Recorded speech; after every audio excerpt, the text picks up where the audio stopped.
Bonjour à toutes et à tous et bienvenue dans la tour de commandement, l'endroit où on va leur parler du commandeur, ici Thibaut. Et Émeric. Et aujourd'hui, t'es pas le mec qui est passé dans Sol Ring? Si, c'est lui. Du coup, c'est moi. Désolé, j'ai pas pu m'empêcher de faire la blague. Sinon, on se retrouve aujourd'hui pour attaquer une nouvelle série d'analyses. Ouais. Que je l'attendais. Encore que je les attendais, celles-là. Ouais, moi...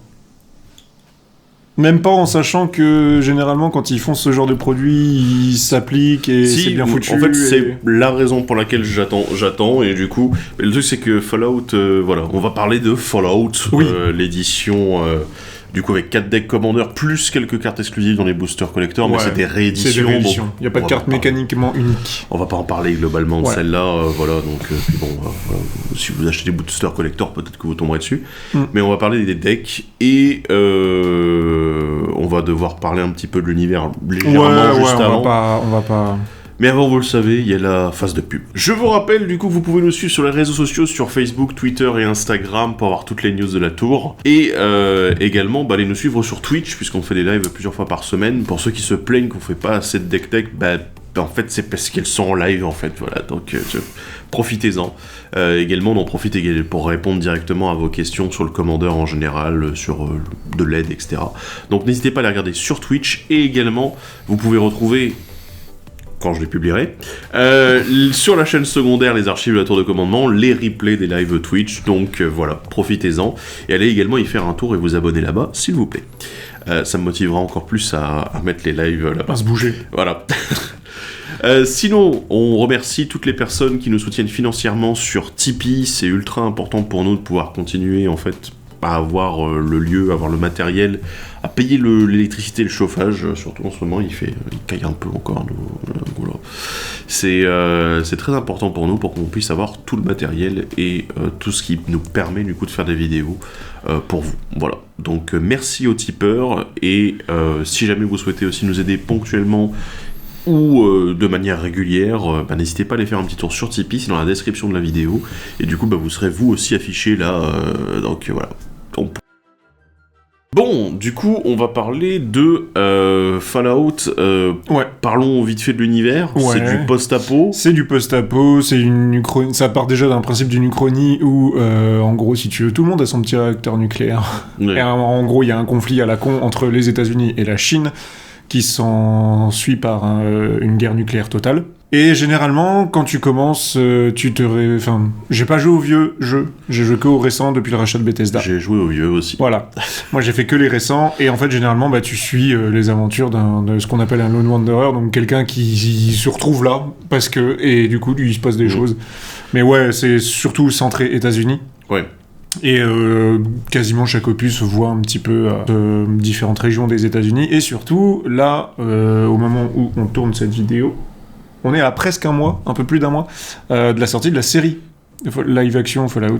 Donc, à mon avis, c'est pour ça aussi que Wizard se dit « mais ce serait bien qu'on fasse de... Voilà. Du coup, j'attends Elder Scrolls pour 6. C'est ça. Mais on a le temps de voir venir. À savoir qu'il y a un gars de chez Bethesda qui a bossé sur les sets, de la représentation. Probablement devait jouer à Magic. Donc, qui est un joueur de Magic, donc voilà, ça fait... Donc il y a un petit lien entre les deux. Aussi, chose assez intéressante, c'est que en gros une partie de l'humanité a été préservée dans les... Enfin, leur préserver, c'est un bien grand mot. Disons qu'il y avait des abris nucléaires et que bon, il y a des endroits où c'était des lieux d'habitation et d'autres où c'était des lieux d'expérimentation. C'était surtout des lieux d'expérimentation. Voilà, il y avait toujours de l'expérimentation, mais bon voilà, il y en a qui ont été un petit peu plus hardcore que d'autres. Ouais, voilà. Et du coup, on a une partie de l'humanité qui est préservés entre guillemets, voilà, ceux qui ont réussi à en réchapper, et puis on a tous ceux qu'on verra, donc les mutants, etc. Les mutants, et à côté de ça, du coup, il y a tout un système de factions dans beaucoup de trucs. Mais qui fait que du coup, on a du coup 4 decks différents. Ouais. Voilà, c'est la raison pour laquelle on se retrouve dans cette situation-là. Sachant que les decks ne sont pas basés sur un jeu ou une série de jeux. Ça se base vraiment sur des concepts qu'on retrouve dans l'intégralité des jeux Fallout. Bon, même si j'en ai vu beaucoup qui avaient l'air de sortir du 4 quand même. Ouais, parce que... oui... c'est un peu l'un... Enfin, 3 et 4. Le 3, 4 et 76, plus que le 1 et le 2, c'est vrai. Ouais. En même temps, les premiers... Et New Vegas, bien sûr. Bien sûr. Donc voilà, ceux depuis de Bethesda, quoi. Voilà. Et du coup, aujourd'hui, on va attaquer avec le premier deck survivant bagarreur, qui est un deck Naya. Ouais, Naya, qui est donc basé sur les Wanderers, donc c'est ceux qui utilisent des scraps de la ferraille pour essayer de se faire des équipements, etc. Et donc on se retrouve avec un deck Naya basé sur les équipements et les auras. Donc ça devrait te plaire. Damn boy. Et avec un nouveau type de jeton qu'on va vite voir tout de suite apparaître. Ouais, de toute façon, il me semble qu'il y a des nouvelles mécaniques à peu près dans tous les decks. Et une qui revient, et ça va être le deck que j'attends. Non, il y a un deck, c'est pas vraiment une mécanique, c'est un deck jeton, donc... Ah oui, c'est vrai. Ah oui. Ouais, si, il y a squad, il remettait squad. D'accord. Bon, pourquoi pas. Bref, on va en reparler, et comme d'habitude, on va parler des nouveaux commandants. Et là, il y en a une pelletée. Il n'y a que des nouveaux commandants, hein. De toute façon, il n'y a pas de réédition Magic. Et plein de nouvelles cartes, et on parlera des quelques rééditions sympathiques. Ouais. Parce que la vidéo va être longue, hein, préparez-vous, donc voilà. Enfin, relativement long. Non, ouais, quand même. Long comme une analyse d'extension. Voilà, quasiment. Donc voilà, on est parti avec le commandant principal du deck, évidemment. Goodest Boy. J'aime bien parce qu'il y en a deux qui auraient pu être à la tête et ils ont choisi, ils l'ont fait exprès. C'est un chien légendaire qui s'appelle Kanigou, fidèle compagnon, qui coûte un rouge, un vert et un blanc, c'est une 3-3.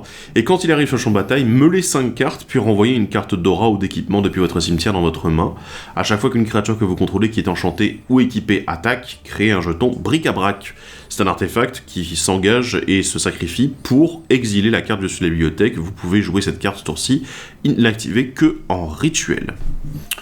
Donc oui, il fallait le best boy. Parce que donc il y a un gimmick dans le jeu qui est de quand tu joues avec ton chien, le chien te fait Kanigou a trouvé quelque chose et puis en général il t'amène devant une boîte et dans la boîte il y a du stuff. Ouais. Donc du bric-à-brac. Donc là en fait du coup c'est mécaniquement correct parce que quand il va arriver en jeu il va les fouiller en faisant meuler 5 cartes et il va te trouver du stuff. Ouais. Voilà. Ça en ferait pas. Je trouve personnellement que ça en fait pas un bon commandant. Non. Parce que pour moi, il y a un problème, c'est qu'il meule et renvoie uniquement à l'arrivée en jeu. Ouais. Et pas quand il attaque, donc c'est un peu con. En fait, ça aurait été mieux que ça soit pas à l'arrivée en jeu, que ça soit à l'attaque. À l'attaque. Parce que l'arrivée en jeu, là, à moins de jouer Blink, mais du coup, tu utilises que le blanc, t'as pas le bleu. Là, ouais, c'est un peu il permet quand même de trouver des trucs, tu vois, mais même quand il est... Après, chaque fois qu'une créature attaque, si elle est enchantée ou équipée, tu fais un bric-à-brac. Le bric-à-brac, tu peux le saquer pour essayer de trouver d'autres trucs, mais... Moi, je le vois plus comme un support. Oui.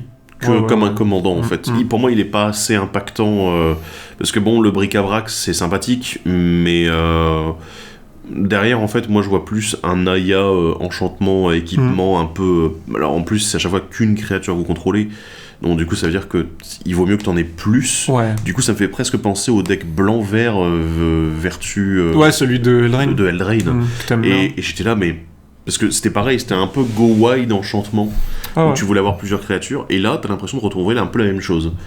Du coup, c'est une autre façon de jouer aura équipement plutôt que Voltron. C'est moins Voltron, c'est plus go wide, mais du coup, c'est très bizarre de pas avoir ce système de pouvoir récupérer plus régulièrement, quoi. Oh bon, mais... Après, t'es dans les bonnes couleurs pour faire blinker, pour faire des copies de Kanigou qui seront sacrifiés, enfin... Ouais, en effet, avec le rouge, pourquoi pas, oui. On peut c'est pas... Voilà, mais... On peut s'amuser là-dessus. J'avoue que oui, mais après, par contre, sur 5 cartes, j'ose espérer que tu trouveras quelque chose, quoi. Il y a aussi autre chose, doubleur de jetons avec le blanc et le vert. Ouais, par exemple. Tu peux t'amuser à faire... je fais plein de bric-à-brac. C'est ça. Et puis après, tu peux sacrifier des bric-à-brac pour faire autre chose que leur effet. Et c'est des jetons artefacts. Ah oui, voilà, c'est ça. Donc, tu peux les utiliser autrement. Pour autre chose, quoi. En fait, il y a plusieurs options possibles en dehors de l'option évidente. C'est ça. Enchantement et artefact. Ce qui est con, c'est que pour un commandant qui est face commander de ton deck, bah... Tu vois, c'est soit juste du support à ton deck. Je sais pas comment l'expliquer, c'est un peu bizarre, voilà, je trouve. Après, voilà, si le reste du deck est solide, au moins c'est bien d'avoir un commandant dont le deck n'est pas forcément ultra dépendant pour fonctionner, quoi. On passe au suivant avec Preston Garvey, le milicien, créature légendaire humain et soldat. C'est une 4/4 pour 2 incolores, un rouge, un vert et un blanc. Au début du combat pendant votre tour, créez un jeton d'enchantement vert aura appelé Colonie, attaché jusqu'à un terrain ciblé que vous contrôlez. Il a enchanté terrain. Et le terrain enchanté a engagé, ajouté un mana de la couleur de votre choix. Et à chaque fois que Preston attaque, dégagez chaque permanent enchanté que vous contrôlez. J'aime beaucoup le fixing, parce que c'est au début du combat, donc là on est sur un truc récurrent, c'est pas mal. Mais je me demande si ça arrive pas trop tard avec 5 mana pour Preston. Si. Mais alors en fait le truc du début c'est encore un gimmick, hein. Tous ceux qui ont joué savent quel enfer c'est de tout le temps avoir Preston qui fait « Hey, une colonie a encore besoin de nous !» Mais par contre, la deuxième ligne elle est de pas mal texte, du tout. elle est très très bien. Hein. Bah, c'est simple, ça me fait penser à Estrid. Un peu, ouais. Moins combo, parce qu'il faut qu'il attaque, même si, bon, techniquement, on a du rouge, donc combat sup, ça existe aussi. Ah oui. Du coup, à mon avis, tu peux faire une boucle de combat avec lui, hein, donc... ouais, peut-être pas jusqu'à la boucle, mais en tout cas, tu peux cumuler 3-4 phases de combat, probablement. De toute façon, tant qu'on a toujours escalade de la violence... Oui, voilà. Escalade de la violence, de... avec Preston, est très forte, puisque du coup, tes terrains, tu les dégages. Oui, non, du coup, tu peux... Oui, non, c'est ça. C'est au début du combat que tu crées ton truc. Et s'il y a ça, on parlait justement des doubleurs de jetons. Alors, tu doubles ton token aura, t'en mets sur 2 terrains différents. Du coup, il y a presque une sous-thématique un petit peu légèrement jeton entre les deux. Ouais. Après, moi, je l'aime bien. Je préfère, moi. Il est préférable, en effet. Après, je pense qu'on va pas se baser uniquement autour des auras qu'il fournit, des colonies. Mais en fait, juste dire, bah ok, peut-être je vais mettre en place un petit board avec quelques enchantements à droite à gauche. Ouais.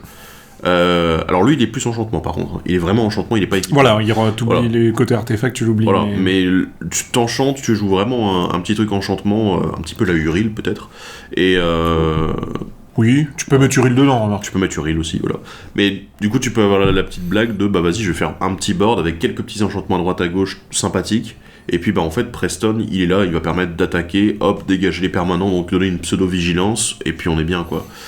Et il donne de la plus-value en fait. Moi ça m'intéresse vraiment de récupérer plein de trucs qui enchantent des terrains et de faire vraiment beaucoup de mana avec. Étant donné que c'est l'attaque, ça veut dire quasiment, tu gagnes tes 2 phases principales, en fait tu récupères tout ton mana. Ouais. Quoi. Pour peu que tu joues...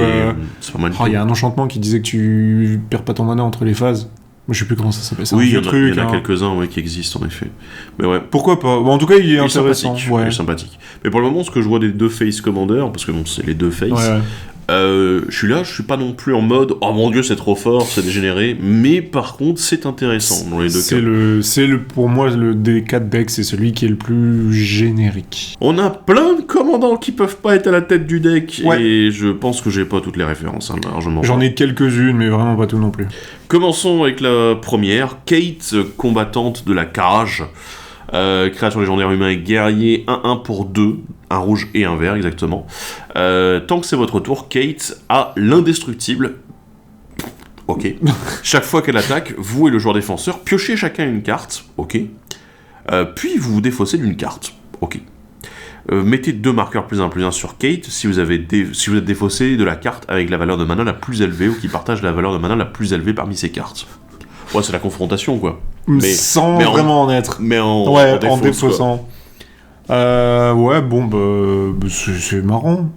Alors, de mémoire, Kate, c'est un compagnon du 4. Et je sais juste que... Alors, ça, je l'ai pas trouvé tout seul, hein, c'est eux qui l'ont dit. Il y a plein, en fait, de cartes qui sont des moments de l'histoire des persos du jeu. Pas nécessairement que tu vas voir, mais au moins dont on te parle. Ouais. Et il faut croire que du coup, Kate était à un moment quelqu'un qui se battait dans des cages. Dans des cages, ouais. Sinon, la tech est intéressante. C'est un bon réceptacle à aura et équipement pour le deck, déjà. Parce que indestructible pendant ton tour, c'est ok. Bon, maintenant on exile plus qu'autre chose des fois, mais ça reste cool. Et ouais, le pseudo clash, moi je trouve ça rigolo. Si t'es sûr d'avoir entre guillemets des plus gros coups, c'est intéressant. Après, du coup, moi ça me questionne beaucoup justement sur la construction de deck autour. Alors dans ce deck-ci, bon, je pense qu'elle est, comme tu disais, hein, le fait qu'elle donne l'indestructible et que voilà, elle gagne des marqueurs, bon, pourquoi pas. L'avantage aussi, c'est qu'en fait, l'adversaire en question dans une partie politique, c'est que tu peux attaquer tu vas attaquer un joueur, mais il va peut-être pas se dire je vais défausser ma carte avec la valeur la plus élevée parce que simplement pour esquiver 2 marqueurs +1/+1 sur elle, sachant qu'elle a pas encore d'évasion sur la carte de base. À la limite il peut dire juste je vais chum block à chaque fois tant que t'as pas le piétinement ou le vol ou une bricole du genre quoi. Donc bon, je sais pas, j'ai l'impression que stratégiquement les adversaires, ça va toujours être un choix très difficile autour de la carte à défausser. Une autre, il y a ça, et nous, en fait, si on se débrouille pour que ce soit des cartes dont on se fout complètement qu'elles finissent au cimetière, c'est peut-être un peu plus avantageux. Ouais. Mais avec c'est vrai que de la récursion. C'est ça. Mais bon, c'est vrai qu'avec dans les couleurs là, c'est pas super évident, je trouve. Ouais, on n'a pas de noir pour faire de la réanimation ou de blanc à disposition non plus, donc ouais, c'est dans le deck évidemment c'est bien, mais à la tête de son propre deck, ça va demander un peu plus de recherche, je pense. Un peu bizarre. La carte suivante, c'est Cass, le bras armé de la vengeance, créature légendaire humain et ranger. C'est une 4-3 pour 2, un rouge et un blanc. Elle a la vigilance. Et à chaque fois que Cass ou qu'une autre créature que vous contrôlez meurt, si elle était enchantée ou équipée, renvoyée sur le champ de bataille depuis votre cimetière, attachée à une créature ciblée, n'importe quel nombre d'auras qui lui était attaché, puis attacher n'importe quel nombre d'équipements qui lui était attaché à cette créature. Ça me rappelle une certaine légendaire de Dominaria, et c'était une horreur parce que le machin était tellement cher, et le truc de récupérer dans la main, t'étais là, mais... Et là, Cass, elle est super forte en fait. C'est une stricte amélioration de cette carte-là. Ouais. Comme d'hab, Boros équipement, ça fait une arme en plus. Moi, j'aime bien le fait que du coup, tu peux tout remettre sur quelque chose d'autre, quoi. Ouais, mais c'est génial. Moi, j'aime beaucoup. En plus, ça fonctionne avec elle aussi. Si jamais c'est elle qui meurt, t'es là, bah, c'est parfait, quoi. Enfin, franchement, j'ai probablement une des meilleures cartes blanc-rouge dans les stratégies. Ah ouais. Si on part jusque-là, hein, mais si on part du principe que les decks Boros équipement, en fait, t'as pas un vrai commandant. T'as un commandant qui est effectivement à la tête du deck, mais dans les faits, t'as 13 autres commandants dans le deck possible. Bah oui. Et tu les mets tous, et dans ce cas-là, ouais, là, ça devient marrant, quoi. Pour moi, c'est une des meilleures cartes qu'ils aient éditées dans cette stratégie-là récemment. Ça renvoie tout. Ouais, c'est pas rien. Et ça équipe tout gratuitement. Ouais, voilà. Juste post-Vras, t'imagines la gueule du truc. Parce que ça, ouais, c'est... Ah non, mais c'est horrible, hein, là-dessus. Post-Vras, il faut que t'aies une créature qui survive, mais voilà. Ouais. Voilà, mais c'est pas impossible. Bien une qui soit... Ouais, bah oui. Non, c'est cool, elle est bien. On continue avec Moira Brown, auteur et guide. Une créature légendaire humain et citoyen qui coûte 3 dont un rouge et un blanc, c'est une 2-3. Et quand elle arrive sur le champ de bataille, crée un jeton d'artefact incolore équipement appelé Guide de survie des terres désolées. Avec la créature équipée gagne +1/+1 pour chaque marqueur quête parmi les permanents que vous contrôlez et équipement 1. À chaque fois que vous attaquez, mettez un marqueur quête sur un permanent de mon terrain ciblé que vous contrôlez. Elle, c'est New Vegas, parce que c'est un des persos que tu vois au début. Et du coup, ouais, on a notre première carte avec les marqueurs quête, donc c'est un sous-thème lié aux 4 decks, où en fait, t'as des trucs qui te disent, bah si t'as des marqueurs quête, au fur et à mesure que t'avances, donc ton perso devient plus fort. Du coup, ouais, on peut jouer avec les différents enchantements qui jouent avec les marqueurs quête, 2 Zendikar en plus, et ça peut être assez fun. Ouais. Attention à Ascension de Luminarch. Et Ascension du Puromantia. Oui, qui peut fonctionner en plus, c'est débile. Mais du coup, Moira Brown, Dragons approchent. What? C'est là, oui, mais il y a un équipement. Non, on s'en fout de l'équipement. Non, bah si, non. Mais... Non, mais le guide, on s'en fout. Non, parce que tu joues tes approches du dragon, tu vas chercher un dragon qui te donne des attaques supplémentaires. Le dragon, il a le guide de survie. C'est n'importe quoi. Enfin voilà, il se passe des choses, quoi. Mais non, Moira Brown, assez intéressant. Ouais, c'est mignon. Après, dans le deck ici, voilà, c'est vraiment le guide de survie qui est marrant plus qu'autre chose. C'est pour le flavor. Le suivant, c'est Free Dog, le DJ de Galaxy News, créature légendaire humain et barde. C'est une 1/5 pour un incolore, un rouge et un blanc. À chaque fois que vous attaquez, vous pouvez payer 2 incolores et sacrifier une aura attachée à Free Dogs.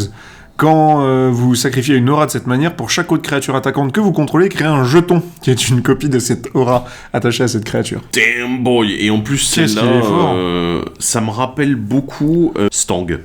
Il y avait une version un peu comme ça aussi, bah tiens, je vais faire une copie avec tous les trucs dessus. Sauf que là, lui, il sacrifie ce qu'il a sur lui pour en faire des copies ailleurs, t'es là, oh. C'est pas ailleurs, c'est sur chaque autre créature attaquante. C'est énorme. Parce qu'en fait, c'est une myriade sur enchantement. Bah ça te donne envie, justement, d'y aller et de jouer un deck myriade en plus, quoi. Bah ouais, parce que d'autant plus que la myriade, enfin, c'est toujours pareil, dans les triggers, tu fais, ah bah tiens, je fais toutes mes créatures attaquantes en myriade, et ensuite, je sacrifie, et je fais plein de jetons sur... non, c'est... Ça a l'air vachement stylé, hein. Violent, hein. Ouais, Free Dog, stylé. Il est assez fat, hein. Faut juste lui donner un petit peu d'évasion, de la protection. Ouais, enfin, c'est une 1/5, hein. C'est la gueule, quoi. Ouais, bien sûr. Ah oui, après, à 3 mana, c'est fat, hein. Ça va vite. C'est fat. Mais à 3 mana, faut aussi voir comment t'arrives à te développer rapidement, quoi. Et encore une fois, là, par contre, c'est uniquement aura, on oublie le côté équipement. Ouais, voilà. Mais dans le deck ici, moi, ça m'a l'air très intéressant, je pense, de manière générale. Mais alors, la tête de son propre deck, ça peut juste être con. Ouais. C'est joli. Je continue. Ah ouais. Bah oui. Avec Codsworth, assistant multitâche, une créature artefact légendaire robot qui coûte 3 dont un blanc. C'est une 2-3. Les commandants que vous contrôlez ont parade 2. C'est déjà... LOL. Et vous pouvez l'engager pour ajouter 2 mana blancs, ne dépensez ce mana que pour lancer des sorts d'aura et ou d'équipement. Et vous pouvez l'engager pour attacher une cible équipement ou aura que vous contrôlez à une créature ciblée que vous contrôlez uniquement en rituel. C'est un bon support pour Light Pose. Oui, en effet. Parce que, enfin voilà, moi je le vois dans ce genre de deck là. Bon, après évidemment dans les decks Boros équipement, il sera là, il sera bien. Il est très bien. Donner une petite parade 2 en plus au commandant, c'est quand même. C'est peut-être de trop. Parade 2 quoi. Une parade 2. Ah zut. Ouais. Bah après, ce qui est bien, c'est qu'il se la donne à lui aussi si jamais il est commandant, quoi. Donc, ça m'étonnerait qu'il soit commandant. Ouais. Il aurait pu être partenaire, remarque. Après, je me dis que faire un petit mono blanc, ouais, non, si, ça peut fonctionner. Mais ouais. Oui, il aurait pu être partenaire avec... Partenaire tout seul, tu vois. C'est pas rare que maintenant ils mettent un truc genre partenaire. Genre, on a eu Yoshimaru, on a eu le perroquet, donc pourquoi pas mettre le robot, quoi. Ouais. Mais il est sympa. Ouais, le design est très sympa pour cool.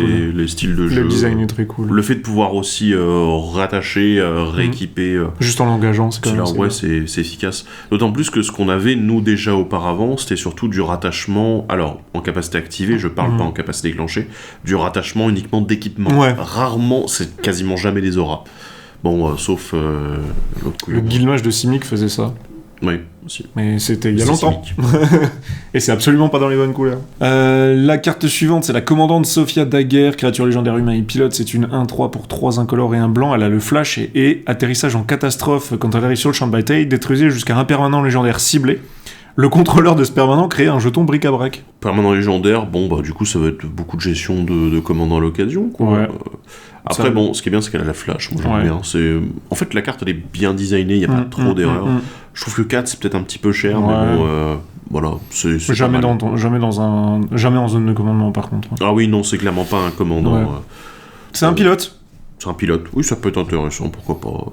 Ouais, bon, voilà, c'est mignon. On continue avec les commandants rouges. On a Duchesse Barmaid Insoumise, une créature légendaire humain et citoyen qui coûte 4 dont un rouge. C'est une 4-3. Elle a chasseur à gage. Je pensais qu'elle était Barmaid. À chaque fois qu'une créature que vous contrôlez inflige des blessures de combat à un joueur, mettez un marqueur quête sur elle.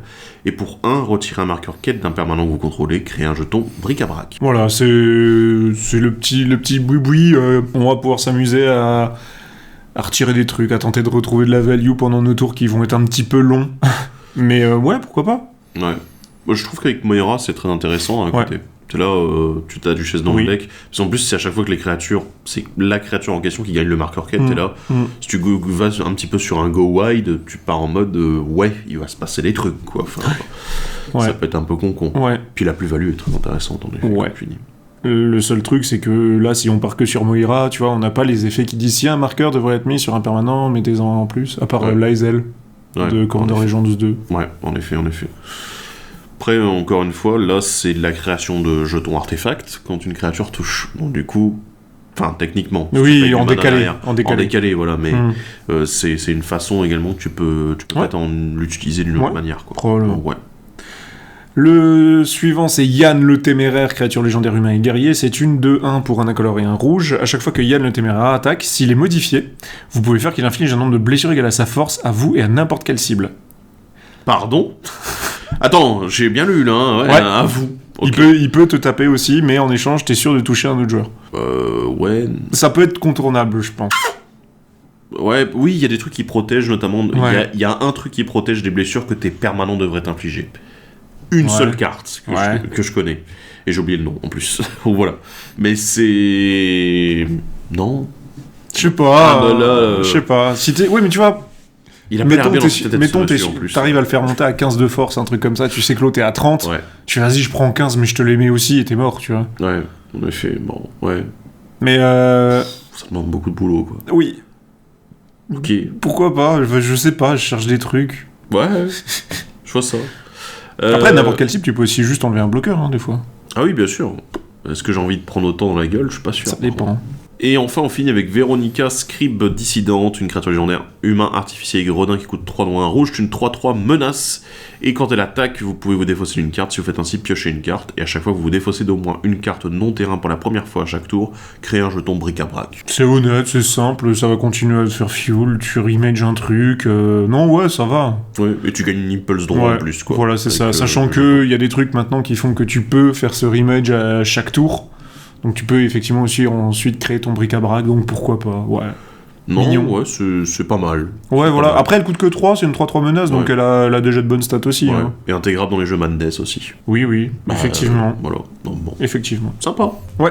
Et on va du coup passer maintenant aux nouvelles cartes, et on attaque tout de suite avec le blanc, et avec la dissidente de la confrérie, créature humain et soldat 3-2, pour 2 incolores et un blanc. Quand elle arrive sur le champ de bataille, on choisit l'un. Renvoyez sur le champ de bataille depuis votre cimetière une carte d'aura ou d'équipement avec une valeur de mana inférieure ou égale à 3 ciblée, ou mettez un marqueur bouclier sur une créature ciblée. Je pense que je choisis le premier mode quasiment tout le temps. Bon, dépend. Bon, le marqueur bouclier, voilà, mon avis c'est toujours le même, c'est que si la créature elle subit simplement des blessures, elle le perd, donc Ouais. voilà quoi. C'est pas... Mais si t'as rien à récupérer. Mais tu joues pas la carte. Bah ouais, tu la gardes pour plus tard. Non, voilà, c'est cool d'un petit peu de récursion. C'est toujours bien, récursion aura équipement depuis le cimetière.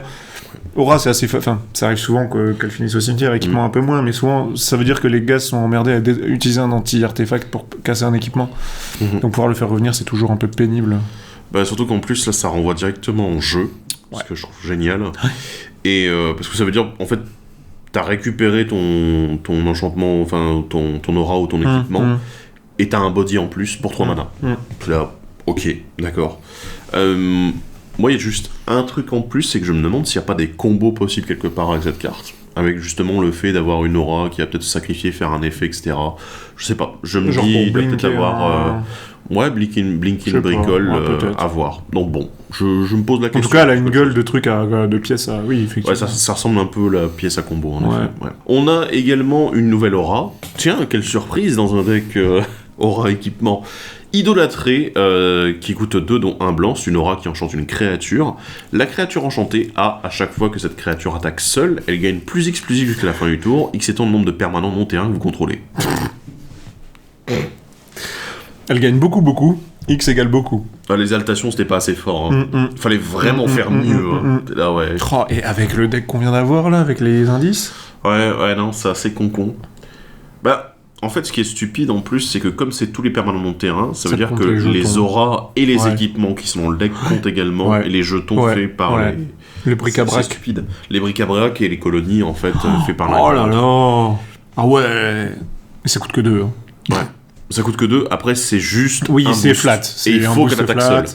Il faut qu'elle attaque seule. Il faut que la bête qui va attaquer, il faut que tu lui files de l'évasion, sinon on s'emmerde. Ouais. Enfin... Après, moi, de ce que je vois des 2 commandants dont on a parlé et puis du reste des cartes, c'est que attaquer seul, c'est pas forcément la stratégie. Non, c'est vrai. Donc mais du coup, là, c'est pour le endgame, quoi. Voilà. Ou pour le très early. Ou le hors du deck. Oui, aussi, Hors du deck, ça a l'air quand même très intéressant pour certains commandants. On passe à la suite avec la tenue formelle d'avant-guerre, un artefact équipement qui coûte 2 incolores et un blanc. Quand la tenue formelle d'avant-guerre arrive sur le champ de bataille, renvoyez sur le champ de bataille une carte de créature avec une valeur de mana inférieure ou égale à 3 depuis votre cimetière, et attachez-lui la tenue formelle d'avant-guerre. La créature équipée gagne +2/+2 et a la vigilance. Wait, attends, on parlait de combo là il y a 2 minutes. Ouais, mais équipement 3, donc il faut que tu... Bah non, tu lui attaches directement. Ok. D'accord. Ouais, mais du coup, il te faut 2 hôtels différents. Ouais. Ou du moins 2 moteurs à sacrifier. Il faut un truc pour sacrifier les artefacts et un pour sacrifier les créatures.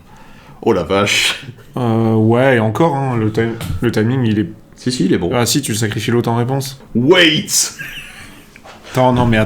Si, ok, mais après... Si, oui, ok. Non, mais ça, d'accord, ça marche, mais... T'en fais quoi TB infini, mana infini. Ouais. Mana infini, c'est pas mal, mana infini, j'aime bien. Ouais. Ah ouais, non, mais merde, ils ont mis les 2 pièces de la combo dans le même deck. Oh le con. Au passage, ouais, j'aime beaucoup la tenue. Hein.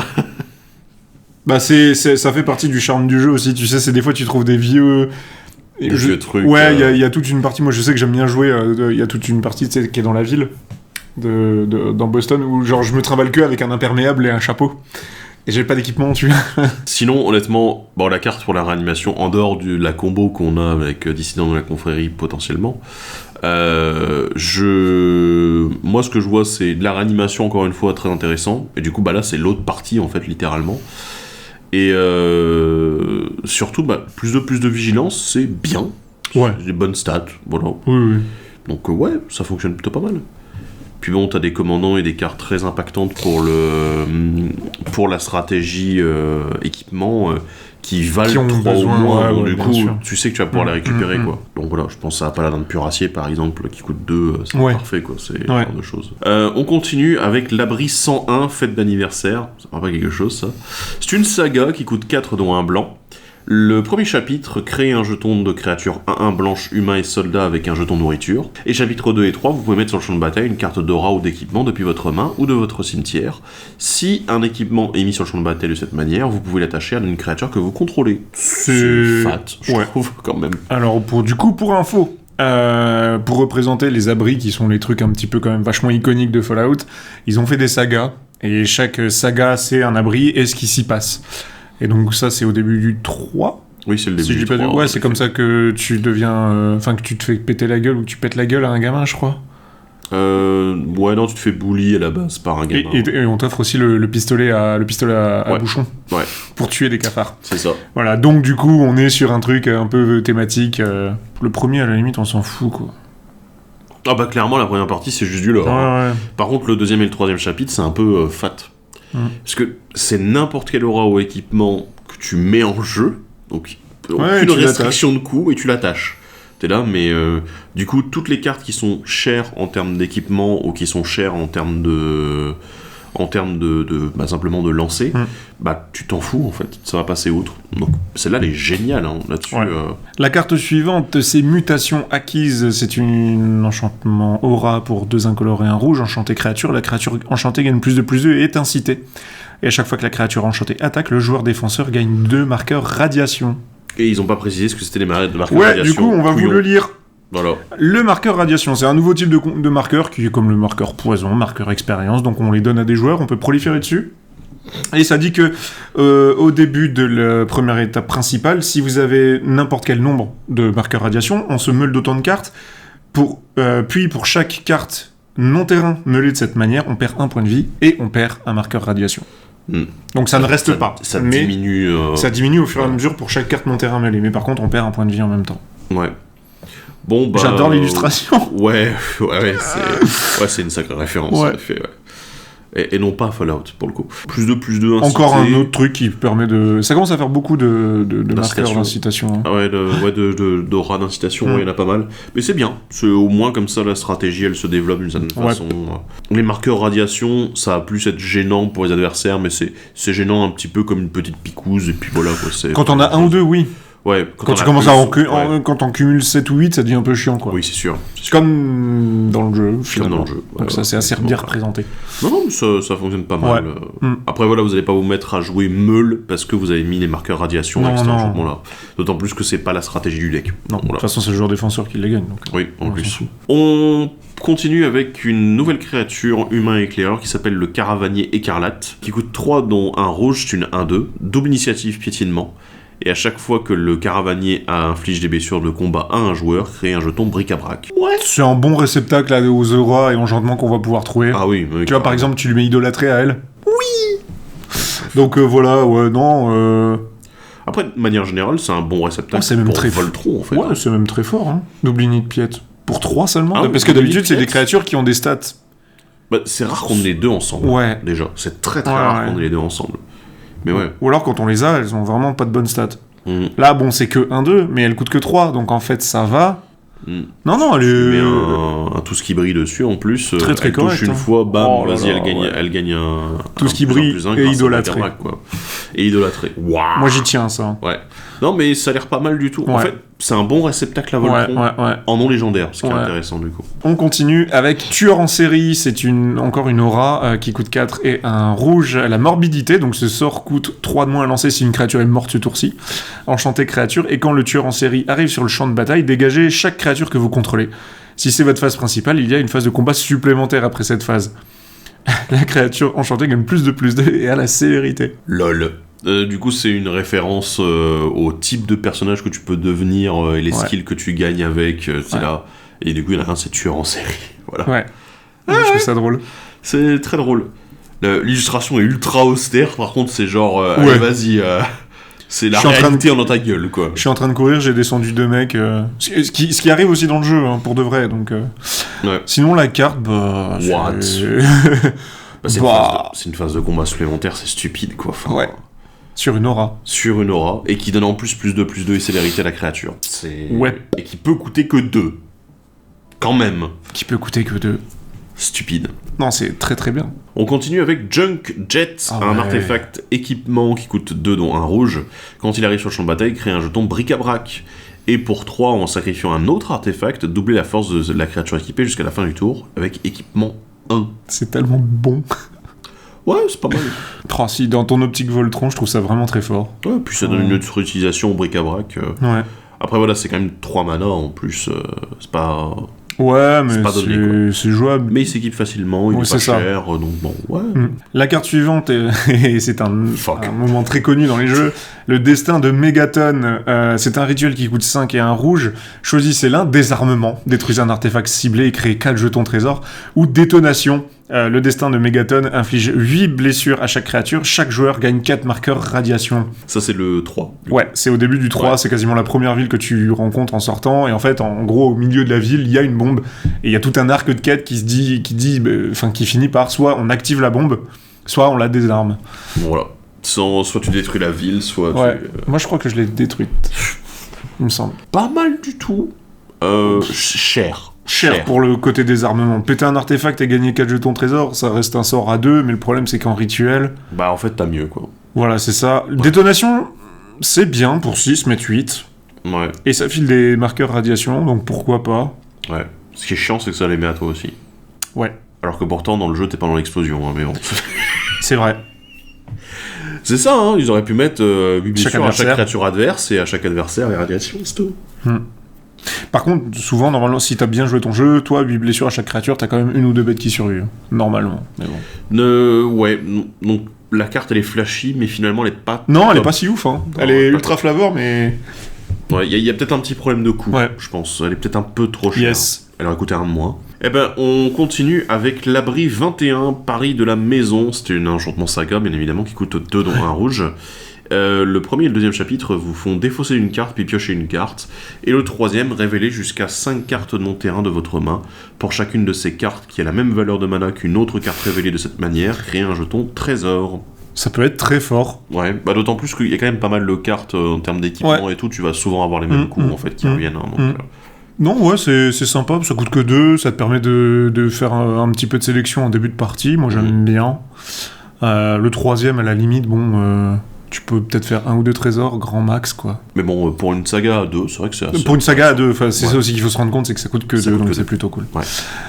On va passer au vert avec Ami des animaux. Encore un trait de personnage. Enchantement aura qui coûte 1 et 1 vert. Enchanté créature. La créature enchantée a, à chaque fois que cette créature attaque, crée un jeton de créature 1 vert écureuil. Mettez un marqueur +1/+1 sur ce jeton pour chaque aura et chaque équipement attaché à cette créature, autre que Ami des animaux. Et du coup, vu que c'est écureuil, ça veut dire que déjà il y a des références aux prochains sets qui vont arriver. Mais bon, c'est pas... voilà. Oui. Oui, voilà. Les joueurs d'écureuil vont être contents. Voilà, c'est ça. Ouais. Ça te fait un gros écureuil quand même. Hein. Ouais, c'est des sacrés écureuils, ouais. Ça peut être assez fat. Alors, par contre, c'est très Voltron. Mais il est pas attaquant, l'écureuil, c'est ça qui est chiant. Ouais, c'est bizarre. Après, c'est bien, ça te fait un bloqueur. Après, c'est surtout que c'est très Voltron, parce que du coup, il gagne autant de marqueurs que le nombre d'autres équipements et auras sur la créature qui est enchantée par Ami des animaux. Ouais. Du coup, ça fait que tu dois vraiment mettre la totale. Du coup, j'ai l'impression que c'est un peu en décalage avec le reste du deck. Bah ouais. Ouais. À part avec certaines créatures. Oui. Celle qu'on a vu tout à l'heure, Dominique Piétinement. Ouais. Mais ouais. Mais tu vois, par exemple, sur Free Dogs, il veut aussi, lui, avoir tout sur lui pour pouvoir en sacrifier, pour pouvoir en donner aux autres. Ouais, bah chouette. Donc, je sais pas, c'est... Si tu donnes tes triggers correctement, ça peut être un peu vraiment bien. Ouais, en effet. On a ensuite l'éleveur de grandes cornes. Regardez comme elles sont grandes. Une créature humain et ranger qui coûte 5 dont 1 vert, c'est une 2/5 avec la vigilance. Et vous l'engagez... C'est quoi cette erreur de typo? Ajoutez une quantité de verre égale à la force la plus élevée parmi les créatures que vous contrôlez. Sacrifiez l'éleveur de grandes cornes, vous gagnez un nombre de points de vie égal à l'endurance la plus élevée parmi les créatures que vous contrôlez. Les autres créatures que vous contrôlez. Tiens, c'est le voleur. Ça irait bien dans un deck dino. Ça a rien à foutre dans ce deck, finalement. Bah ouais. Puis éleveur de grandes cornes, tu vois, tu peux le mettre dans n'importe quel monde autre que Fallout. Ça rentre quand même. Oui, ça peut fonctionner. Peut-être des rééditions prochainement. Ouais, peut-être. C'est Selvala. Voilà. Mais ça coûte plus cher, donc bon. Ouais. Si vous jouez un mono vert, grosse bête... Voilà, c'est ça. Carte, encore un ramp. Là, la rampe, elle fait peut-être un peu peur parce que le machin coûte 5, mais ça peut te donner tellement de mana en plus qu'en vrai, c'est pas si grave. Assez vite. Si vous lui donnez la célérité d'une manière ou d'une autre, allez hop, il peut se rembourser très rapidement, quoi. Yes. On passe à la suite avec démantèlement de bric-à-brac. C'est un éphémère qui coûte 2 incolores et 1 vert. Détruisez une cible, artefact ou enchantement, créez un jeton bric-à-brac. Ok. Voilà, qui n'a jamais fait ça dans le jeu où tu passes je sais pas combien de temps à tout péter, à péter des armes que t'as récupérées parce que ça pèse moins lourd du coup. Ouais. Ouais, non, c'est bien, c'est petite destruction ciblée dans le thème. Ouais, bah voilà, y a pas grand chose d'autre à dire. Non. La conscrite des artilleurs, c'est notre prochaine carte, qui est un humain et mercenaire 2-2 pour 2, dont 1 vert. Elle a l'air vénère dans son armure. Elle a le piétinement. La conscrite gagne +1/+1 pour chaque aura et chaque équipement qui lui sont attachés. Quand la conscrite des artilleurs meurt, si elle était enchantée, crée un jeton bric-à-brac. Et quand elle meurt, si elle était équipée, crée un jeton bric-à-brac. Ouais, bah voilà, encore un réceptacle à Voltron, comme on disait tout à l'heure. Bon, là, c'est un peu moins flashy. Enfin, elle a que, entre guillemets, le piétinement. Mais elle coûte que 2. Ouais. Et en fonction de si tu lui mets juste 2 trucs, tu peux te rentabiliser en regagnant derrière 2 artefacts. Donc, et puis le fait qu'elle ait, entre guillemets, tout ce qui brille intégré sur elle, c'est intéressant aussi. Quoi. Bon, c'est pas exactement tout ce qui brille, bien sûr. Mais par contre, la tronche qu'elle fait, puis mais parce que c'est genre... les artilleurs, ils sont un peu teubés aussi. Enfin, c'est dans le lore, on va dire. C'est accurate, t'inquiète. C'est vraiment, j'en veux plus. Et tu vois, et il met une 3e épée dans sa main, et ils remettent un casque en plus. Si tu regardes bien, elle a 2 canons sur le côté du casque. Voilà, c'est n'importe quoi. On passe à la suite avec les reins d'acier, créature... non, pas une créature, c'est encore un enchantement aura, enchanté créature pour 2 incolores et 1 vert. Les capacités d'équipement que vous activez qui ciblent la créature enchantée coûtent 3 de moins à activer. Les sorts d'aura que vous lancez qui ciblent la créature enchantée coûtent 3 de moins à lancer. Et la créature enchantée gagne +2/+2 pour chaque aura et équipement qui lui sont attachés. Encore une référence à un trait d'ailleurs du jeu. Ouais. Qui devait augmenter la capacité dans le sac. Ça augmente ça a l'air, voilà, c'est pas mal. Ça augmente la capacité de merde que tu peux trimballer sur toi. Voilà. Et très bien représenté ici, hein, parce que là... oui, ça me fait bien rire d'ailleurs. Bon, sinon la carte est vraiment forte. Elle est super. Tu vas pouvoir avoir des équipements, un coup d'équipement 0 sur plein de trucs. Bah, en fait, t'as le côté boost qui est super intéressant, plus le côté réduction qui est vraiment con. Et tu te dis, mais en fait, c'est génial. Ça, c'est par contre dans un jeu, je pense, aura ou équipement, peu importe, si tu joues vert, c'est un peu le problème. Eh ben, pour moi, tu veux la mettre automatique. C'est un des staples pour moi. Sur du Voltron, voilà. Oui, d'accord. On continue avec le pillard super mutant. Et je pensais que c'était un deck avec que des humains. Non. Du coup, une créature mutant et guerrier qui coûte 5 dont 1 vert. C'est une 5/5 qui a le piétinement. Et quand il arrive sur le champ de bataille ou meurt, renvoyez dans votre main jusqu'à une carte d'aura ou d'équipement ciblé depuis votre cimetière. Bah, elle est bien. C'est bien parce qu'elle a un ETB plus effet de mort. Et ça fait de la récursion de... Donc c'est pratique, je trouve. Ouais. Quoi ? Je sais pas, je le trouve très générique en fait. Bah ouais, mais Gar, il a des stats équivalentes à son coup de mana, il piétine, donc il a déjà une évasion. T'as envie d'y foutre 2-3 trucs dessus quand même, attaquer. S'il meurt, tu t'en fous, tu récupères un truc. Il récupère un truc pour lui-même en arrivant. Non, il est bien équilibré. Ouais. Et ça, c'est, entre guillemets, c'est qu'une unco du deck. Tu vois, il faut aussi se dire ça. Effet. La carte suivante, c'est le repos réparateur. Enchantement aura pour un incolore et un vert, enchanté créature. La créature enchantée a... À chaque fois que cette créature devient engagée, mettez 2 marqueurs +1/+1 sur elle, vous gagnez 2 points de vie, et vous piochez une carte. Cette capacité ne se déclenche qu'une seule fois par tour. Ouais, belle représentation encore une fois. Bah ouais, mais oui. Très accurate, c'est très voilà. Franchement, ouais. L'enchantement est très bien. Ouais. C'est juste... c'est génial. Alors là-dessus, en fait, c'est ça l'avantage, c'est que le bonus, il est super intéressant, et que... il est pas très difficile à mettre en place dans le côté aggro en fait qu'on se met dans le jeu. Après, je pense qu'en effet, il y a peut-être d'autres jeux qui pourront l'utiliser peut-être sur des dorks ou des capacités activées, où on se foutra des marqueurs plus implémentaires, mais on va se dire on pioche une carte en plus par exemple, ou on gagne des points de vie peut-être. Ça va peut-être avoir un intérêt. Parce que bon, comme ça se déclenche une fois par tour, on peut pas s'amuser non plus à bouiter avec, ce qui est une très bonne chose, sinon ça aurait été une catastrophe quoi. Voilà. C'est ça. Mais ouais. Bon, après, soyez pas con, le mettez pas sur une bête qui a vigilance. Oui, c'est pas très bien, non, en effet. Ce serait un peu moins bien. Voilà. On continue avec le multicolore et avec un des trucs qui était teasé un peu parmi les premiers. Ouais, non, c'était genre la veille C'était la veille du début de la spoiler season. On a eu presque parfait qui était révélé. C'était un enchantement aura de créature qui coûte 6 dont un vert et un blanc. Et la créature enchantée a une force et une endurance de base de 9-10 et à l'indestructible. Voilà. Bon, y a pas grand chose à dire, c'est bon. Ouais. Oui, c'est rigolo parce que du coup, parce que t'as ton armure assistée, elle est pas. T'as pas tout le truc, t'as été obligé de prendre la pièce là, t'as fait bon, bah tant pis, je vais mettre celle-là. C'est rigolo. Mais sinon, ouais, 9-10 indestructible pour 6. Ouais. Quand ça va pas être gratuit. Hein. D'autant plus que c'est un changement de force et d'endurance de base, ce qui peut avoir son importance dans certaines situations. Donc voilà. Tout à fait. C'est pas juste un simple boost, quoi. Donc, tout à fait. Ouais, très intéressant. Très très bien. Très cher. Quand même. Ouais, mais t'es dans un deck où t'auras des réductions à tir larigot. Enfin, ouais. Ne serait-ce que. Ne serait-ce qu'avec ce qu'on a vu. Voilà, avec les reins d'acier, là, ça coûte déjà plus que 3. Hein. Elle est belle ta cape de tatou, tu vois. Enfin, c'est fat, hein, en effet. Mais voilà, ça va être vraiment, si vous voulez jouer un beau Voltron, c'est pas mal. C'est ça. On continue avec le Paladin Arsenal, créature humain et chevalier. C'est une 3-3 piétinement pour un incolore, un rouge et un blanc. À chaque fois que vous lancez un sort d'aura ou d'équipement, exilez la carte du dessus de votre bibliothèque. Vous pouvez jouer cette carte jusqu'à la fin de votre prochain tour. Damn boy. J'aime bien le fait qu'il y ait le type chevalier. C'est marrant. Bah ouais, parce que c'est la confrérie de l'acier. Entre eux, c'est des chevaliers. C'est un ordre de chevaliers. Ouais. Donc, Mais c'est cool parce que du coup, ça... En termes de gameplay, ça ouvre des possibilités ailleurs pour nous dans le...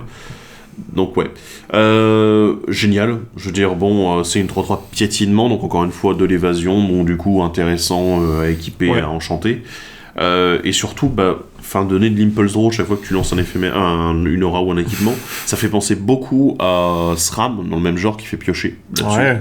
Donc là, c'est un bon cumul finalement, mais c'est une bonne chose parce que c'est quelque chose que SRAM apportait et qu'on appréciait beaucoup dans ce type de deck. C'est le fait de récupérer un peu de ressources. Parce qu'une fois que tu as joué ton aura et que peut-être elle dégage au cimetière parce que ta créature meurt, tu te retrouves un peu à poil et tu as besoin de refaire une main, quoi. Ouais. C'est le genre d'élément qui est super intéressant pour ce style de jeu. Ouais. Par contre, c'est jusqu'à la fin du prochain tour, ce qui est génial aussi. Oui, c'est la phrase que tu as envie d'avoir généralement. Ouais, parce que là, si ça avait été jusqu'à la fin de ton tour, t'es là, j'ai pas trop envie de la jouer. Exactement. Ça change tout. On continue avec un éphémère qui s'appelle Gestion de l'inventaire. Ça coûte un rouge et un blanc. Ça a la fraction de seconde, c'est-à-dire qu'on ne peut pas avoir de sorts ou de capacités qui sont activés, déclenchés ici, activés ou lancés durant pendant que ce sort est dans la pile. Et pour chaque aura et chaque équipement que vous contrôlez, vous pouvez l'attacher à une créature que vous contrôlez. Oui, parce que c'est très accurate avec le jeu, parce que même en pleine sauce, tu peux faire attends 2 secondes, inventaire, tu te mets une meilleure arme ou un meilleur morceau d'armure.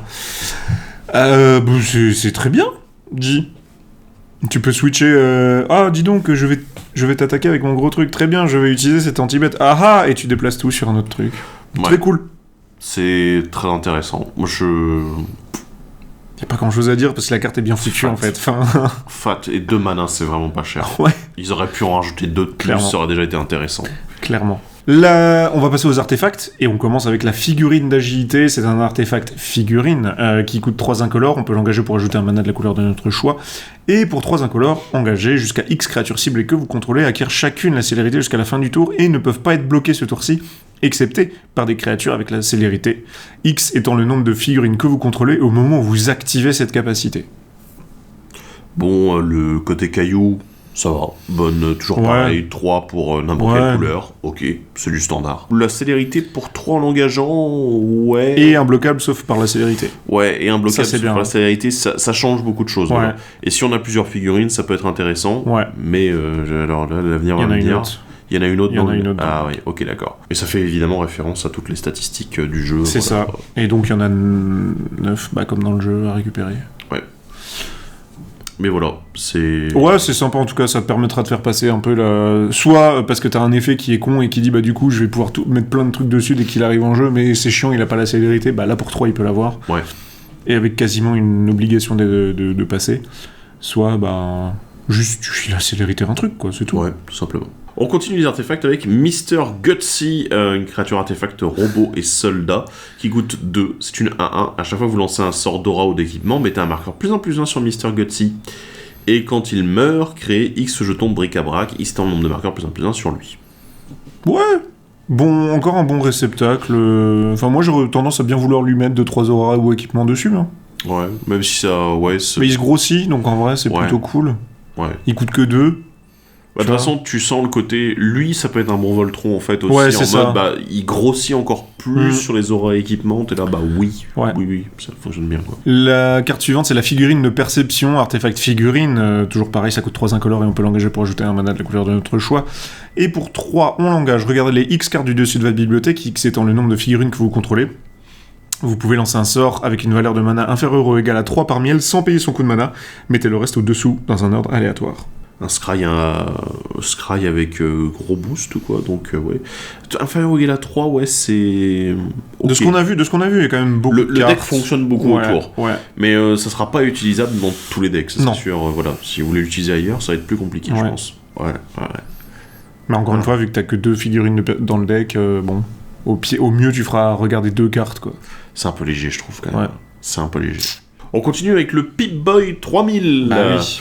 Un artefact équipement qui coûte 1. À chaque fois que la créature équipée attaque, choisissez l'un, triez l'inventaire, piochez une carte et défaussez-vous d'une carte. Choisir une aptitude, mettez un marqueur +1/+1 sur cette créature, ou consultez la carte, dégagez jusqu'à 2 terrains ciblés et équipement 2. J'adore. C'est tellement flexible, ça fait plein de trucs différents, donc c'est assez fort. Je vois un truc qui est vachement fat quand même dedans. Le dégager 2 terrains. Ouais, quand même, c'est pas rien. C'est pas rien. Bah, ton premier coup d'équipement, il sera gratos, quoi. Bah, ouais, voilà. Concrètement. C'est ça aussi. Parce que bon, le loot, ok, pourquoi pas. Le marqueur, ça peut être sympathique, mais vraiment le côté, vas-y, je vais gagner du mana en plus. Plutôt cool. Ouais, et c'est pas cher. Non. À lancer. On continue avec le costume de Silver Shroud. C'est un artefact équipement qui coûte 2. Il a le flash, équipement 3. Quand le costume de Silver Shroud arrive sur le champ de bataille, attachez-le à une créature ciblée que vous contrôlez. Cette créature acquiert le linceul jusqu'à la fin du tour, et la créature équipée ne peut pas être bloquée. Ok, équipement 3, pourquoi pas. Ouais, c'est fort parce que ça va te donner un anti-bet. Enfin, ça te protège d'un anti-bet, quoi. Ouais, c'est le côté protection, plus derrière ne peut pas être bloqué. Ouais. Ce qui est très bien, parce que bon, comme sur les jeux Voltron et équipement Aura, on a tendance à avoir des créatures qui sont très importantes en fait, pour éventuellement attaquer, peut-être mettre des dégâts, ou qui seront juste impactantes parce qu'elles ont de grosses capacités, comme on a vu. Bah, le fait de se dire, bah tiens, je la protège, et en plus maintenant elle est imbloquable, les adversaires ils vont faire la gueule, hein, mais bon, voilà. Ouais. Linceul, par contre, parce que Shroud. Oui, oui, Silver Shroud, t'étais un peu obligé, mais voilà, c'est particulier. Il fallait vraiment une bonne raison pour faire revenir la capacité le mot. Comme ça. Juste le mot, en fait. En effet. On continue avec les terrains. Et on a quelques terrains spéciaux, enfin 2 terrains spéciaux à aborder. Le premier, c'est Junktown, qui s'engage pour faire un mana incolore, ou bien pour 4 mana et un rouge, en l'engageant et en le sacrifiant, vous créez 3 jetons bric-à-brac. C'est pas exceptionnel, c'est pas la folie, mais ça fonctionne, quoi. 5 mana. Comme ils disent dans le texte, c'est pas grand-chose, mais c'est chez nous. Ça pourrait pas être mieux. Ouais, ok. Bah ouais. Je pense que les jetons bric-à-brac, ça peut avoir un sacré intérêt, en fait. Après, effectivement, tu payes 6 en tout, quoi. Ouais, ça fait cher. Et le terrain suivant, c'est la ligne de partage brûlée par le soleil. C'est un terrain qui, pour un incolore, on l'engage et on ajoute un rouge et un blanc. Alors moi, je suis content de les voir, parce que du coup, c'est la fin d'un cycle qui avait commencé en Odyssée, donc en 2003... Bon, il y a 20 ans, hein, voilà. Ouais. Même un peu plus de 20 ans. Ouais. Moi, ça me fait marrer parce que au moins c'est un cycle qui est fini, mais t'es un peu moins que moi. Mais ce que je peux comprendre. Bah ouais, parce qu'en fait, c'est ceux qu'on appelle les Signet Land, les cachets en fait, qui rappellent du coup les cachets des différentes guildes du premier Ravnica. Et en fait, les cachets, comme ces terrains-là, ils ont un souci, c'est que si jamais vous avez pas de mana à côté, bah en fait, ils ne font pas de mana. Ouais. C'est parce que c'est du filtrage qui rajoute un mana supplémentaire, mais du coup, on n'a pas ce côté. On n'a pas le côté en fait avec la possibilité de faire du mana tout de suite. C'était notamment le problème des cachets. Tu payes 2, tu mets ton cachet, ton cachet il fait pas de mana tout de suite. Il faut attendre. Ouais. Voilà. Du coup, c'est pas le cycle que j'aurais voulu voir fini. Oui, mais il y en a un qui est fini. D'en voir un. Voilà. Je suis d'accord avec toi là-dessus. C'est sympa. C'est ça. Mais c'est pas fort parce que c'est pas ceux qui sont les plus joués. Malgré le fait qu'ils ont été réédités pas mal de fois dans les deck Commander. Oui. Voilà. Et du coup, le truc, c'est que, vu que sur les 4 decks, il y en a 3 qui jouent avec des tricolorités ennemies, ils ont fini ce cycle-là. Voilà, ils en ont profité, et c'est une... Et c'est des noms qui restent assez génériques pour pouvoir être réédités plus tard. Enfin, vous verrez les autres noms, c'est assez soft, ça va. Celui-là, partage. Ouais, mais faut voir le nom en anglais. C'est un autre truc. Bon, bref. Ok. Et on va parler un petit peu de quelques rééditions sympas dans le deck. Ça va aller assez vite, hein, parce que là, il y a un petit peu de tout. On a le Paladin de Puraché qui est réédité. Ouais. Qui a un skin de mec de la confrérie qui est incroyable. Ça va trop bien avec. C'est... de toute façon, il aurait pas été là, ça aurait été quand même un peu dommage. Ouais. Donc, voilà. On a Intervention héroïque qui est le retour en réédition. Toujours bien d'en avoir une. Il avait réédité dans Doctor Who aussi. Ouais. Donc voilà, ça me fait marrer. Et il avait réédité aussi dans Seigneur des Anneaux. C'est vrai. Bah ouais. Tous les New Versus Beyond ont leur intervention héroïque. Non, il n'y en a pas eu dans Warhammer. Mais parce qu'en même temps, il n'y avait qu'un seul deck avec du vert et c'était Tyrannide, donc je voyais pas très bien d'intervention héroïque Tyrannide. Non, clairement pas. Voilà. On a le chef-d'œuvre en ingéniosité qui est de retour. Bah, c'est très bien. Très bien pour pouvoir faire des vieilles copies d'autres équipements. Ouais, c'est super. On a le Home du Champion, qu'on est content de revoir aussi, parce que c'est un équipement qui est pas souvent dispo et qui est quand même bon. Il y a beaucoup de légendaires dans le pack, donc ça fonctionne bien, en effet. Le manteau des anciens, parce que c'est toujours bien de ramener toujours plus. Et lui, il a vraiment une gueule qui est trop belle avec c'est la tenue, avec la tenue de l'abri, c'est trop joli. Puis c'est un gros staple quand même. Je suis très content qu'ils aient pas peur de le rééditer quand même depuis l'édition originale, donc voilà, c'est une bonne chose. Et enfin, la hache de bataille forgée dans le sang. Parce que toujours plus. Ouais. Ce truc, à l'époque, je me souviens qu'il avait monté de prix assez fou, parce que justement, il n'avait pas été réédité. Bon, depuis, ça a changé, mais c'était un peu cher pour il y a eu une période où il a augmenté, en effet. La carte est forte, mais elle valait pas le prix qu'elle avait du fait que ce ne soit pas réédité. Bah alors, on en pense quoi de ce deck ? Là, à froid, sans avoir mis les mains sur le produit, sans avoir fait une partie, c'est un peu compliqué de s'en rendre compte. Mais tu vois, ce qu'on avait peur au début quand on disait putain mais regarde en fait Canigou c'est juste un bon support, il manque quelque chose, on a vu qu'avec toutes les créatures qu'on a dans le deck, les nouvelles cartes, il y a de quoi faire en fait. Enfin que ce soit, on a vu Moira, toi t'aimais bien, il y a Three Dog qui est cool, il y a 2 ou 3 créatures qui sont non légendaires mais qui sont très bons réceptacles à tous nos auras et équipements. Donc pourquoi pas. Maintenant, il en manque peut-être un petit peu. Il me semble très timide. J'ai un drôle de feeling en fait sur ce deck. Je vois des bons outils, mais j'ai l'impression qu'il manque quelque chose en plus. Ouais. Il y a un petit manque de. C'est étrange parce que alors voilà, ça va être ultra frustrant pour ceux qui regardent la vidéo, mais je saurais pas comment l'expliquer. Mais j'ai l'impression qu'il manque quelque chose dans le deck pour que ce soit plus percutant. Parce que on parle de bons réceptacles à aura équipement. Mais en fait, si on regarde la liste, bah ouais, en effet, on a détaillé quasiment toutes les cartes, quoi. Et je me dis, ouais, il y a des bons réceptacles, mais il y en a peu, en fait, finalement. Oui. Il manque quelque chose pour moi, et surtout, j'ai l'impression qu'il y a une sorte de... Pour moi, il y a une sorte de dissociation entre les commandants et le deck, quasiment. Ouais. J'ai l'impression que Canigou, il dit ah bah ouais mais attends, c'est à chaque fois qu'une créature que tu contrôles qui est enchantée ou équipée attaque, t'es là bah ouais mais du coup je m'attendais, c'est littéralement ce que j'avais dit, je m'attendais à un go wide avec plein de petites auras et tout. Non, ça n'est pas ça. C'est à quelques cartes qui vont vers le Voltron et t'as quelques cartes qui vont vers le go wide. Et du coup t'es là. Ouais. En fait il y a un drôle de sentiment comme si le deck essayait de proposer 2 directions différentes en même temps. C'est ça. Mais pour une fois, pas à cause des commandants. C'est bizarre. Parce qu'en fait, t'as l'impression que... Alors, Preston, lui, il veut uniquement les enchantements. Canigou, lui, il veut un go wide, peu importe. Et le deck, lui, te dit, non, mais moi, je suis plutôt go tall, ou bien... Ça pousse à charger sur une seule, alors qu'en fait, le commande dit l'inverse. Et à côté de ça, en fait, go wide, mais pas tellement, parce que on a vu très peu, finalement, de trucs qui créent des jetons. Oui, et surtout, il y a que 18 créatures dans le deck. Ah ouais, non, là, il y a un problème. Okay, donc, d'accord. Tu vois, ce côté wide, bah, finalement, pas tant. Tu vas vraiment aller vers du tall. Et c'est juste que ce qui te dit fait du wide, bah, finalement, tu l'auras pas si tant. Tu l'auras, mais moins que si t'étais uniquement focus là-dessus, quoi. Donc, je pense que pour que ça aille mieux, il faudrait vraiment créer des jetons. Ouais. Plus de création de jetons sur lesquels on peut se permettre de mettre encore plus d'aura et d'équipement. Et voilà, mais je te rejoins sur le côté de... À cause des commandants, le deck, il sait pas vraiment où il va vouloir aller, quoi. Puis moi, il manque un truc, en fait, dans ce deck, parce que bon, aura et équipement, j'ai quand même pas mal taffé dessus, on a vu beaucoup de decklists, il y a eu beaucoup de commandants qui sont allés un peu dans toutes les directions, mais pour moi il manque un truc en fait. Là on a les jetons de bric-à-brac qui sont proposés, et qui permettent de faire une impulse draw. Moi, simple. Ça, j'aime bien le concept. C'est sympathique.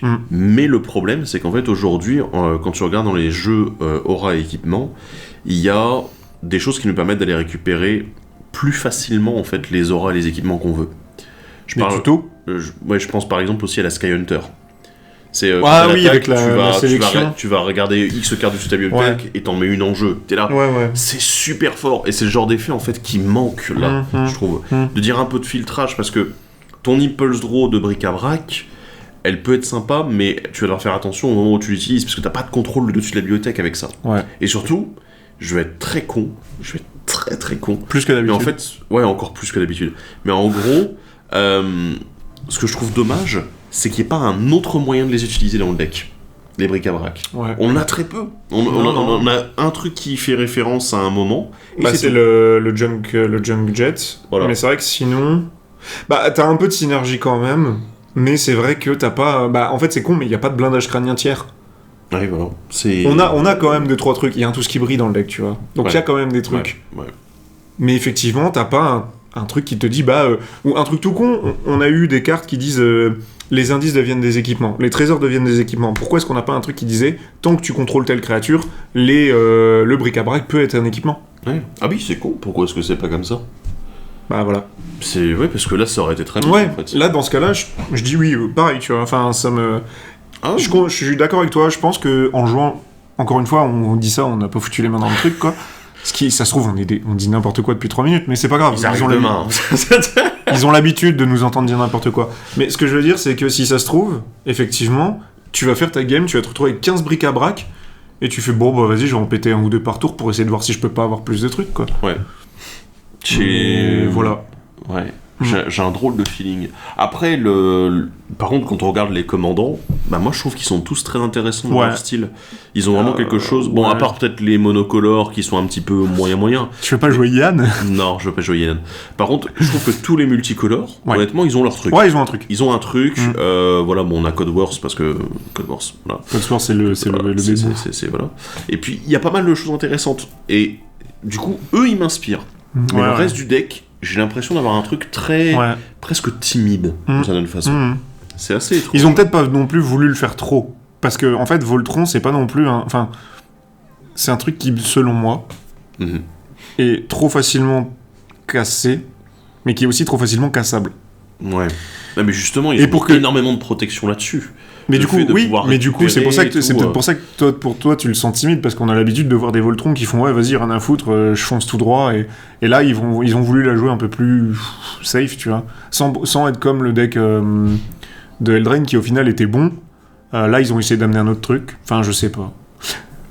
Mais par contre, les cartes Fallout, les cartes qui sont des rappels à des gimmicks ou à des trucs du jeu, ou de la saga, pour moi ça marche en tout cas. Oui. Non, mais carrément ils sont dans le thème à chaque fois, il n'y a pas de problème là-dessus. Je trouve les illustrations, les mécaniques correspondent exactement, donc t'es là. Puis on a 2-3 cartes qui méritent de devenir des staples dans ce qu'est le deck, surtout Boros équipement, quoi. La gestion de l'inventaire. C'est ça qui me tue en fait. J'en ai vu quelques cartes qui ont l'air vraiment des sacrés staples et des cartes de combo. Et tu te dis à côté, il manque quand même quelque chose. C'est dingue. Pourtant on a des staples pour la stratégie qui sont là. Donc probablement 20 dessus. Ça arrive. Voilà. Ça arrive presque aussi vite que les archives, t'inquiète. Hop là. Allez, hop là. Bon, Moi, c'est pas mon type de jeu. C'est pas le type de jeu que j'affectionne, les decks dans Voltron et en équipement Aura, donc je me prononcerai moins dessus que certains qui ont vraiment plus l'habitude de jouer ce genre de jeu. Mais je comprends, en fait, il y a un manque de cohérence dû aux 2 créatures, aux 2 choix que t'as pour tenir le deck. J'ai l'impression qu'il y a presque 3 voies, quoi. Il y a les 2 des commandants et celle que tu vas vraiment faire parce que toutes les cartes sont autour. C'est assez dingue. C'est bizarre. C'est très bizarre. Mais au final, c'est pas si mal parce que tu vois, quand on parlait de Kanigu au début, on disait mais du coup, c'est un deck qui supporte plus que. C'est une créature qui supporte le deck plus qu'autre chose. Ça veut dire que du coup, c'est pas plus mal. Ah oui, bien sûr, bien sûr. Voilà. Voilà. Bref, on attend vos avis quand vous aurez l'occasion de tester ceci. Et voilà. Donc, n'hésitez pas. Les commentaires, tout ça, comme vous savez. Voilà. Sur ce, on se retrouve dans un prochain épisode pour un prochain deck de Fallout. Oh, il va être... Il va y avoir du monde. Il va y avoir du monde. Avec César, comme la salade. Ok, d'accord. Sur ce, à la prochaine. Salut à tous. Bye bye. Salut.